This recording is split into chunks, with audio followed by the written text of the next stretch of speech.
questionable what ifs. Come on. Let's talk about this. Spoiler alert, we're going to go through this. I'm sorry, because I want to know what my man Jason is thinking. 1 second. Okay, you want to know what I'm thinking about Missy? Yeah. I wanted us to talk about our. I know some people have suggested many different things about the origin of the character, but I feel that Missy is connected to one of the ancient races of Gallifreyan enemies called the Eternals, because they live outside of time and space, and they create their own universe, their own reality, and they become solid when they want to deal with people and persons and things inside of our 4 or 5 dimensions. Okay, the reason I say that is because William Hartnell and Patrick Troughton encountered a creature from the Eternals. They basically fought it back, but it had unlimited power in our universe. It was very powerful. It's also mentioned as one of the races that the Gallifreyans fought in the beginnings against the Carianites, the Rachnos, the Vampire Nations, and the Eternals, as to help create time travel, as well as the powerful empire that became Gallifrey itself. So I'm thinking, since Moffat resurrected the Great Intelligence, which was also back from Hartnell's day, as an enemy. He also resurrected the Carianites. The Carianites and the Rachnos, too.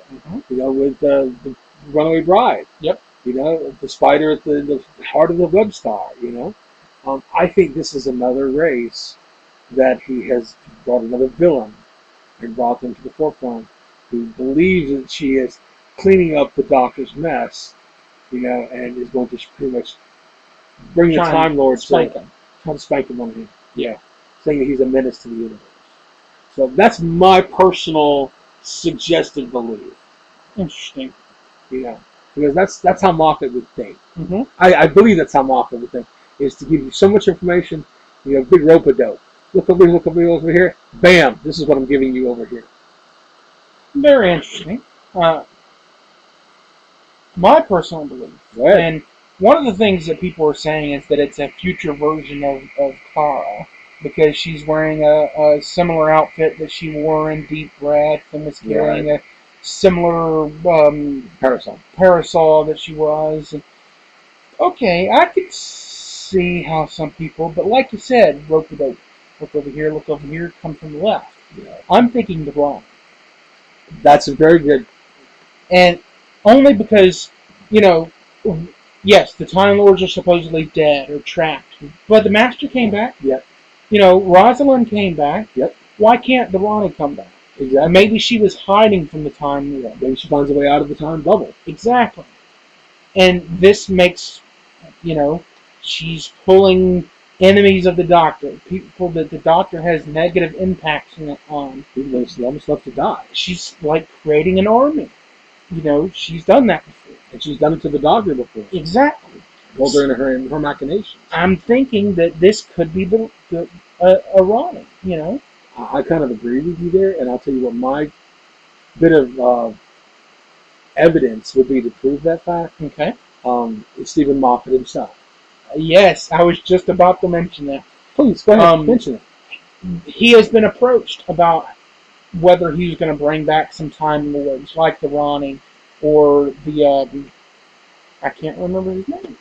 The monk, the menacing monk, meddling monk. The meddling monk.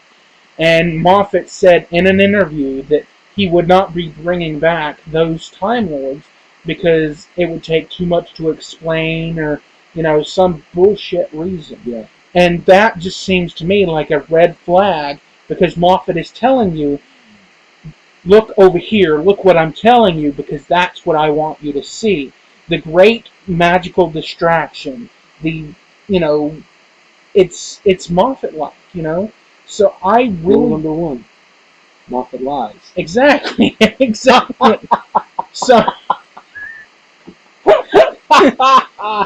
Moffat, like the Doctor, he lies. Yeah. He's been known to do that. Yeah. So why would he not? Okay, and the poor excuse of it would take too much to explain. Really? Like everything else on the Doctor doesn't take a lot to explain? Have you ever tried to explain the Doctor Who show to someone? Yeah, it's impossible. Yeah, without a book, chart notes, and chalk. Exactly. So why wouldn't he bring her back? He's going to have to explain who Missy is anyway. Yeah. So I think between those two is really good. I don't think it's a future Clara. I don't think it's a River Song incarnation. No. I don't think it's a female version of the Master. No. All these suggestions and these what ifs are good if you want to talk, but again, just remember Moffat lies. If someone to so vehemently state, no, this isn't it, he sounds like he thinks he got to protest too much. Yeah. It's so in Shakespeare. It's the art of misdirection. Yeah, as a storyteller, that is the ultimate goal. Yep. So that your fans enjoy it. And I would love for the fact for the Ryan to come back. You and I have written some fan fiction. Yes. Stories with each other, and the Ronnie has showed up in it. So I know we both were interested in seeing her show up. Yeah. So I can only say this to Stephen: keep it up. Write more Sherlock. Keep the Doctor going, because 3 episodes is not a season. Okay, that's a tease. Yeah. Let's get past it. Mark, yes, write more with him. Come on. They're nice, hour and a half long episodes. Yeah. 3 episodes does not make a season. No, it doesn't. And so I can only say, people love Doctor Who, they love Sherlock. So keep it going, guys. So keep the franchises up. That's my point. Is keep us guessing. That's how we enjoy it. And even with those killer eyebrows and a companion that has to be the carer because the Doctor doesn't care. Keep it going to one-liners. She's my carer because I don't. Because I don't. That's brilliant material. Look at these eyebrows. They could kill someone. They take off bubble pops. Yeah, no, I'm really... I'm loving the Scottish. Yeah, I'm really loving Peter Capaldi as the Doctor. So. Yeah. I don't think they went wrong. No, and even the boyfriend angle with Danny Pink, I wish they would just kind of get over it. I think that may be kind of the situation with Clara leaving. It was rumored she was going to leave at the end of the year anyway. Yes. I think when that part of the story is to the point where she has to make a decision, then she'll choose Danny. See, I actually like the character of Danny Pink. And I'm hoping that for something happens to Clara and she goes away and it's just Danny and Doctor flying around in space solving mysteries like the Scooby-Doo game. I think if they're going to do this, they need to go back. They've got their Fraser Hines now. Jamie.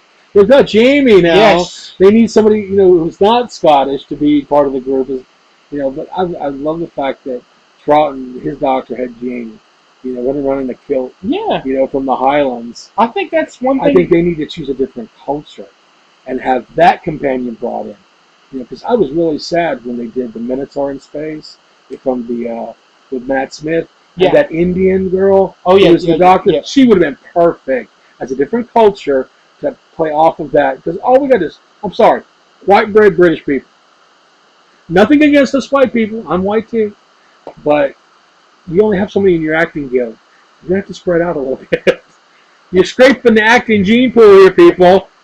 What's next? The royal family going to break them into it? Get Kate's second baby in there as a guest appearance? No. Don't do that ever. Be careful of the Illuminati. Yes, I know, and I said it. But then, I also lied. So the franchise is going in a different direction. I think it's going to be okay once people get used to the curmudgeon Doctor. I was hoping that they were going to get away from the whole fangirl issues. All the fangirls were wanting the Doctor to hook up with the companion. I'm glad they got away from that, but I think that they're feeding into that still with the romance. And it's just, for me, Rory it's not and working. Amy are over. They produced the ultimate assassin in time and space. Yes. And he married her. So we're over with that. He saved her to a computer in space, the library. She's dead in that time zone. She's still floating around as a copy, a consciousness, and can be accessed anything on the card catalog. River.song. You you look it up under Cal. There you go. Of course, you have to fight the boss in a row. I don't have to do that when I get to work. Oh, man. But yeah, we're going to watch tonight's episode. Yay. You're on the moon, and there are spiders. Ooh. You may have to put your feet up for that one, Jerome. Giant moon spiders. Yeah, that doesn't help. I know. I'm sorry. Okay, guys. Any other parting words for the fans? Can I plug? Plug. Thank you. As you guys may have heard or not, last time I was on, I actually work at a library, and I want to plug an event that we're having November 15th from 10 a.m. to 4 p.m. We're taking part in International Games Day at your library. We're having it at Greene County Library in Greensboro, Georgia. 610 South Main Street, Greensboro, Georgia. You can contact us at 706-453-7276 if you have any questions. You can go to our Facebook page, facebook.com/greene.urls, green.urls. There we have our link to our registers page. We're asking everyone to register so we know how many people to expect, but it's absolutely free. We're going to have video games, board games, card games, activity games, like we're calling it Rabbit in the Hole, but it's Cornhole. Oh, yeah. Yeah. Because we're Uncle Remus Regional Library. Yeah, Rabbit Hole. Yeah, Rabbit. Exactly. Oh, baby. I can talk like Uncle Remus. Didn't y'all know that? We're also going to be having some special guests. Jason Bullock. Ta-da! He's going to be running Promethean the Created, the storytelling game from White Wolf. Yes. So please, by all means, if you're interested in gaming of any type, go on to our Facebook page, register. If you have any questions, give us a call. Come out November 15th. Join us for fun. It's absolutely free. Excellent. We'll also be putting that on our newsletter for November, which will come out the last week of October, just as a reminder, so you can go ahead and make sure you're signed up and you'll be able to follow the directions and always following through and attend. If you register, expect to see you. Okay, everybody. I think that's going to take us over for this particular month. If you have any questions, any comments, any suggestions, write them on the back of a $20 bill. I'll address them immediately. You can send that to my mail, P.O. Box 2684, Loganville, Georgia, 30052. Or if you just want to make a smart aleck and snarky remark, just keep it yourself. And you can post those on the $10 bill and you'll take them, right? No, that's a $10 bill. 2 5s, yes. Equal change, more money for me. Thank you. Have a great night, and you guys keep in touch and keep it real. So long, farewell, I'll be the same goodbye. Goodbye, Lisa.